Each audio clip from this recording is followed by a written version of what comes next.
What's up YouTube? Welcome back to the Cutlass Board Games channel. This time we're doing a deck tech for Cutlass board game. We've done some how to play videos, we've done some showcase stuff, and if you're in the Discord server, which there's a link in the description, you can come and have a look at the entire card set.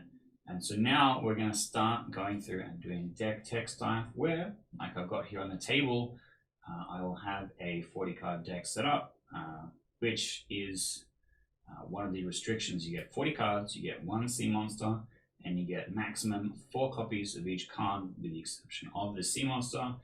And this is something that I built and played for the showcase day, and I thought it went really well. It's more like a combo deck than most of the other stuff that's usually played. Kind of the big two archetypes is like structures, control, and aggro pirates, which is kind of what we wanted in the design originally. So there's like 2 main different playstyles, but this deck is kind of like a structures combo. I'll get into how that works in a second, but let me slowly walk through some of the pieces and you can see how this has been built. Because there's 40 cards and because there's 4 copies of a card, you could just potentially play 10 unique cards with a full 4 copies. And for a lot of the deck lists that I do make, it is kind of like that. This one is pretty close with 8 full play sets and then some other stuff split up here.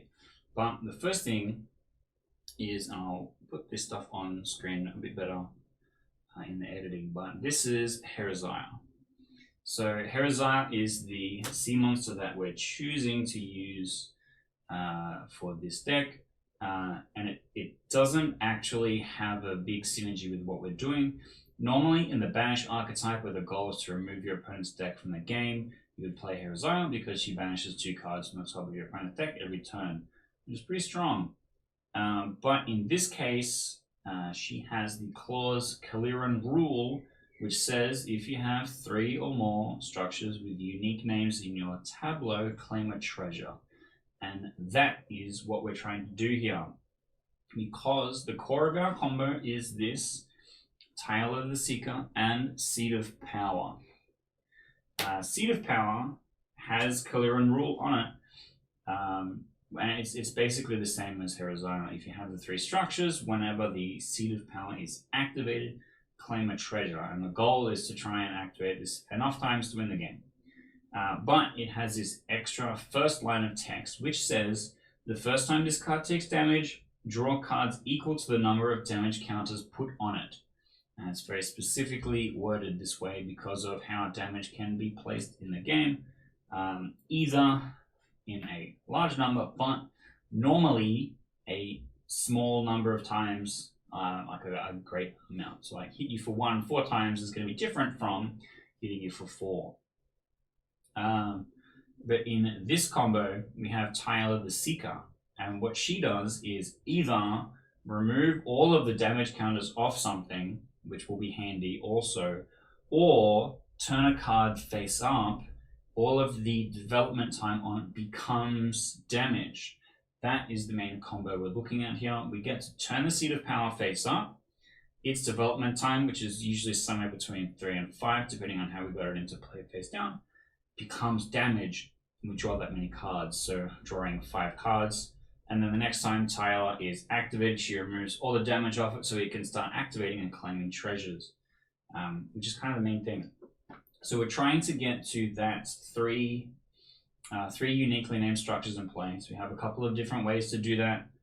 We've got Scry the Stars, we've got Unexplored Maelstrom to kind of get past that midpoint in the game to try and close out the game by making a bunch of face down things and then trying to turn them all face up. Because when a card like Seed of Power is turned face up, it'll activate, even if it has damage on it. If something is sent orders and is trying to be activated from another card and it has damage on it, it'll remove the damage instead of activating in that case. But Tyaela turning them face up means that they'll still activate, so we can use that to potentially activate Seed of Power a couple of times. We also have this card, Merchant Markets, which allows you to send orders using an event instead of playing a card, which can get you a Seed of Power activation if you hadn't already activated it in that phase, but if it's damaged, all it's going to do is remove 1 damage from it, and that's not really viable mathematically.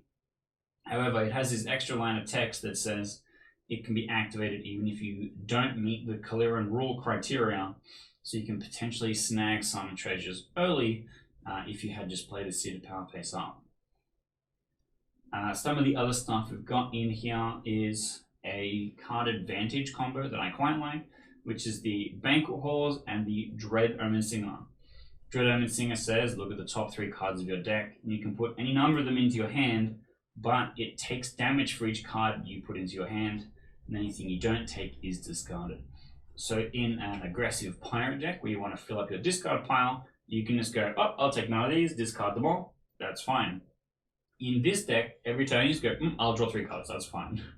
Because either Tyaela is going to remove all the damage counters from it, and then each turn you can use it to draw 3 cards, or Banquet Halls is going to draw you a card and remove 1 damage from the Dread Omensinger, slowly getting you closer to a full refresh. And then we have the same combo with the Seaward Trebuchet, because that will deal 1 damage to 2 different things your opponent has, and then 1 damage to itself. So if the Banquet Halls is always refreshing the Seaward Trebuchet, you're never discarding cards to repair anything, and you'll always have a lot of cards in hand, which is kind of the idea of the combo. Get lots of cards in hand, use Scry the Stars and Unexplored Maelstrom to get as many face-down cards in play as you can, discard the cards from your hand to turn them all face up, or use Tyaela to turn them face up, and then try and activate as many Seed of Powers as many times as you can. Then we have some other small kind of tech stuff. So I really like playing just a one-off Thomas Daring. It removes your opponent's sea monster. Everyone has one. It's always good to play at least one. I also like the 1 Outskirts Watchtower because it will search for your sea monster, but it can also get Unexplored Maelstrom, and it can also get Voidsign at midnight because it searches your deck for a Void faction card, which is the ones with the black border. And then Voidsign at midnight is putting a sea monster from your discard or banish pile into your tableau. So if somebody else has Thomas Daring the way your sea monster, you can get it back. If you've just discarded it earlier on, you can get it back, which is pretty good. It's pretty good to have your sea monster in play. She'll get you treasures. She draws you lots of cards, which is kind of the idea. We have the 2 Riftsealers here because it will search and play for an event. You don't really want to be playing it early because you're trying to hit 3 unique structures in play. But once you've hit turn 3-ish and you can use it to search for that Unexplored Maelstrom, it starts to be really strong. And we also have Dragonskin Galleon. So this is another key piece of the deck because it says draw a card, choose a crewmate in your tableau. It additionally is a structure until end of turn. So if this activates in your construction step, that crewmate is going to be a structure even in your main phase, even in your rampage step. So if you're sending orders to all structures, that crewmate is still going to activate every single time, and it means that you can more consistently activate things. Also, if it's a structure, it's uniquely named and it counts towards Caliran rule, which means that you're able to more consistently activate your Seed of Power because you know you want to have this Tyaela in play. You can potentially have the Riftsealers in play as well. And it draws a card. So, card's good. But that is a quick look at the Seed of Power Tyaela combo deck.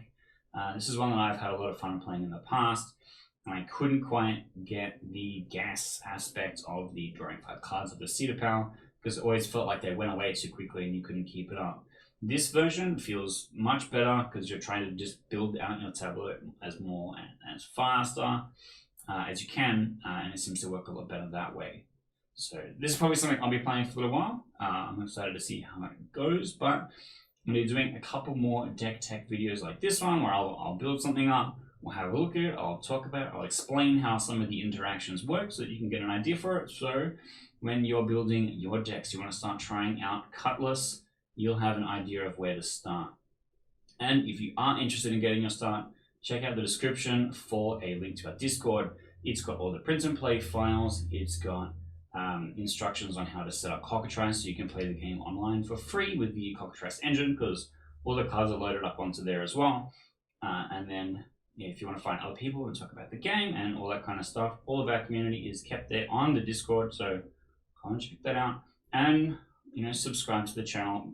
Everyone says that every video gets YouTube, but it means that you'll see all the other Cutlass content coming up and some of the other stuff that I'm working on, which has been pretty exciting recently. So stick around for some of that, and hopefully I'll see you in the Age of Steel.